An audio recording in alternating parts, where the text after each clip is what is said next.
Tinapang bangus. Napakadaling gawin. Hindi mo na kailangan pumuntang palengke para bumili. Gumawa ka na lang. Pupunta ka pa rin ng palengke dahil bibili ka ng bangus. Isang malaking bangus. Hindi tinanggal kaliskis pero nilinisan natin. 1/2 cup ng asin, 10 pirasong kalamansi. Haluin mo. Pagkayari ibababad natin dyan ni bangus 1 oras. Pagkayari yung pinagbabaran, ilagay mo sa talyasi dahil malaki bangus natin. Pakukuluan naman natin yan. 10 minuto lang. Ahonin mo, dahan-dahan. Pagkatapos, i-air dry natin yan. Patutuyuin.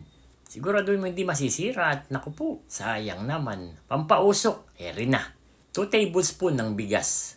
4 na piraso ng tsaa. Tapos brown sugar. Paghalu-haluin mo lang. Yan yung pampausok. Tapos magpapakulay doon sa ating bangus. Maglagay ka na sa lalay para hindi nakasayad yung bangus. Isasalang na natin